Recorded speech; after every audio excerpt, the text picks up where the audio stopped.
नमस्कार दोस्तों। कुछ महीने पहले इंडिया में 5 स्टेट्स में असेंबली इलेक्शंस हुआ था। उत्तर प्रदेश, उत्तराखंड, पंजाब, गोवा एंड मणिपुर। तो असेंबली इलेक्शंस कंडक्ट होने के बाद 75 डेज के अंदर इलेक्शन एक्सपेंडिचर रिपोर्ट सबमिट करना होता है इलेक्शन कमीशन में। तो अब ये रिपोर्ट पब्लिश हुआ है, तो इसे पता चला है भारतीय जनता पार्टी ने सबसे ज्यादा पैसे खर्च किया है। उन्होंने 5 स्टेट्स में 344 करोड़ रुपीस खर्च किए इन रिलेशन विथ इलेक्शंस। अगर आप प्रीवियस इलेक्शन से कंपेयर करोगे 58% का हाइक हुआ है दोस्तों। प्रीवियस इलेक्शंस में भारतीय जनता पार्टी 218.26 करोड़ रुपीस खर्च किए थे आज पोल एक्सपेंसेस। इस बार 344.27 करोड़ तक पहुंच गया है। दूसरे पॉलिटिकल पार्टीज ने भी कितने पैसे खर्च किए वो भी देखते हैं। Grand old party that is Indian national Congress ने 194.8 करोड़ रुपीस खर्च किए दोस्तों। अगर आप 2017 से कंपेयर करोगे उनका एक्सपेंडिचर में 80% का इंक्रीज देखने को मिला है। मतलब 2017 के इलेक्शंस में इन्होंने 108.14 करोड़ रुपीस खर्च किए थे। बीजेपी ने सबसे ज्यादा पैसे खर्च किए थे उत्तर प्रदेश में 221.32 करोड़। उधर वो पावर में वापस आए पर इस बार मेजोरिटी कम हुआ, ये बात आपको पता होगा। And the data also shows that the poll expenditure in Yogi Adityanath led state was over 26% higher than 2017। अगर आप 2017 से कंपेयर करोगे तो 26% का इंक्रीज है। दैट इज 2017 में 175.1 करोड़ रुपीस खर्च किए थे बीजेपी उत्तर प्रदेश में, इस बार वो 221.32 करोड़ है। अब देखिए दोस्तों, जितने भी political parties Lok Sabha and assembly elections में कॉन्टेस्ट करते हैं उन्हें एक अकाउंट मेंटेन करना पड़ता है कि कितने फंड्स उन्होंने कलेक्ट किया है पोल्स अनाउंस होने के बाद और पोल्स कंप्लीट होने तक। और ये रिपोर्ट इलेक्शन कमीशन के पास 75 डेज के अंदर सबमिट करना होता है। ये असेंबली इलेक्शंस के लिए। अगर लोकसभा इलेक्शन से ये जो टाइम लिमिट है ये 90 डेज का है। नाउ इलेक्शन एक्सपेंडिचर लिमिट मतलब क्या होता है? It is the amount an election candidate can legally spend for their election campaign. देखिए इलेक्शन कैंपेन के टाइम पर काफी पैसे खर्च होते हैं दोस्तों, क्योंकि देखिए पब्लिक मीटिंग्स के लिए पैसे चाहिए, रैलीज के लिए, एडवर्टाइजमेंट्स के लिए, पोस्टर्स के लिए, बैनर्स के लिए, गाड़ियों के लिए, है कि नहीं?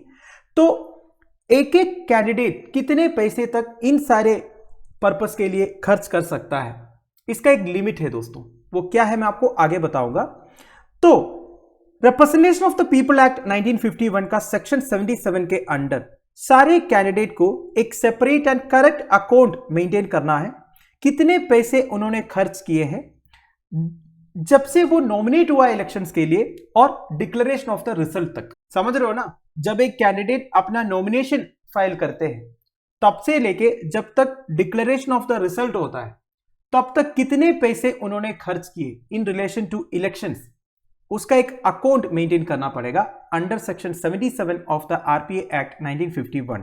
नाउ इस तरह एक election expenditure limit election commission of India क्यों प्रिस्क्राइब किया है? क्योंकि देखिए हमारे देश में इलेक्शंस के टाइम पर इलेजिटिमेट पर्पसेस के लिए पैसे खर्च होता है, यह बात तो आपको पता ही होगा। तो इलेक्शन कमीशन ऑफ इंडिया का ऑब्जेक्टिव यह है दोस्तों, इलेक्शन के टाइम पर जितने पैसे खर्च होते हैं वो केवल लेजिटिमेट पर्पसेस के लिए ही खर्च करना है, इसलिए इस तरह एक लिमिट रखा है दोस्तों। And all candidates are required to submit their expenditure statement to the ECI within 30 days of the completion of the elections. तो इलेक्शंस कंप्लीट होने का 30 दिन के अंदर हर कैंडिडेट को अपना एक्सपेंडिचर स्टेटमेंट सबमिट करना पड़ेगा इलेक्शन कमीशन ऑफ इंडिया के पास। और वो जो स्टेटमेंट है करेक्ट होना चाहिए। अगर वो स्टेटमेंट इनकरेक्ट है it can lead to disqualification of the candidate by the election commission of india for up to 3 years। अगर आप इनकरेक्ट स्टेटमेंट दोगे तो आपको election commission of India disqualify कर सकता है under section 10A of the RPA 1951। अब आप कंफ्यूज मत हो जाइएगा। इधर मैंने आपको बताया था जितने भी कॉन्टेस्टिंग पॉलिटिकल पार्टीज है लोकसभा एंड असेंबली इलेक्शंस में उन्हें एक अकाउंट मेंटेन करना है कि कितने फंड्स उन्होंने कलेक्ट किया है इलेक्शन के टाइम पर, और वो रिपोर्ट सबमिट करना है with in 75 days of assembly polls and 90 days of Lok Sabha polls. और इधर मैंने आपको क्या बताया, एक एक कैंडिडेट को एक अकाउंट मेंटेन करना है कि कितने पैसे उन्होंने खर्च किए हैं। समझ गए? और रिसेंटली ये एक्सपेंडिचर लिमिट को इंक्रीज किया गया दोस्तों। लोकसभा कॉन्स्टिट्यूएंसीज में एक एक कैंडिडेट अभी के हिसाब से 70 से लेके 95 लाख तक खर्च कर सकते हैं दोस्तों। पहले ये 54 से लेके 70 लाख तक था। और असेंबली कॉन्स्टिट्यूएंसीज में एक कैंडिडेट 28 लाख से 40 लाख तक खर्च कर सकता है। पहले ये 20 लाख से लेके 28 लाख तक था। अब देखिए, मैंने 28 लाख से 40 लाख तक इसलिए बोला क्योंकि डिपेंडिंग ऑन स्टेट्स ये वैल्यू डिफर करते हैं। छोटे स्टेट्स में 28 लाख है, बड़े स्टेट्स में 40 लाख है। अब दोस्तों इलेक्टोरल बॉन्ड के बारे में भी बता देता हूं। इलेक्टोरल बॉन्ड्स को इंट्रोड्यूस किया था फिनांस बिल 2017 के साथ। On January 29, 2018 Narendra Modi led NDA government electoral bond scheme notify किया था। अब ये इलेक्टोरल बॉन्ड्स काम कैसे करते हैं दोस्तों? देखिए, ये जो बॉन्ड्स है ये अलग अलग मल्टीपल्स में इश्यू करते हैं, 1000, 10,000, 1 लाख एंड ₹1 करोड़। ठीक है, तो basically range of a bond between 1000 rupees to 1 crore rupees है और ये केवल एसबीआई के ब्रांचेस में अवेलेबल है दोस्तों।